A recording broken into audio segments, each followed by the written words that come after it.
നൂറുകണക്കിന് വൈദികരുടെയും വിശ്വാസികളുടെയും പങ്കാളിത്തത്തോടെ യുഎസ് കർദിനാൾ Raymond Burke saint Peter's ബസിലിക്കയിൽ പരമ്പരാഗത ലത്തീൻ കുർബാന അർപ്പിച്ചു.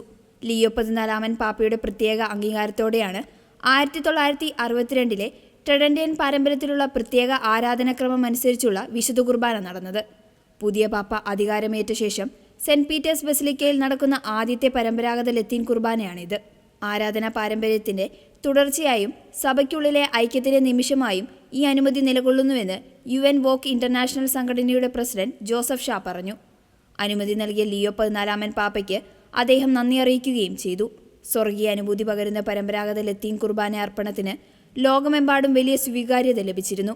2007 ബെനഡിക്ട് 16 പാപ്പ പുറത്തിറക്കിയ സെമറോം പൊന്തിഫിക്കം എന്ന അപ്പസ്തോലിക ലേഖനം 1962 ട്രെഡന്റിയൻ പാരമ്പര്യത്തിലുള്ള പ്രത്യേക ആരാധനാക്രമം അനുസരിച്ച് സഭയിലെ ഏതു വൈദികന് വേണമെങ്കിലും ദിവ്യബലി അർപ്പിക്കാനുള്ള അവകാശം അനുവദിച്ചു നൽകുന്ന നയം വ്യക്തമാക്കുന്നതാണ്.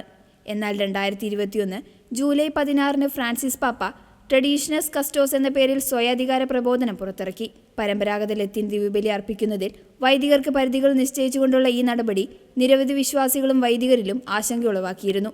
എങ്കിലും ഫ്രാൻസിസ് പാപ്പയുടെ കാലയളവിൽ 2021 2022 സെന്റ് പീറ്റേഴ്സ് ബസിലിക്കയിൽ പരമ്പരാഗത ലത്തീൻ കുർബാന നടത്താൻ അനുമതിയുണ്ടായിരുന്നു.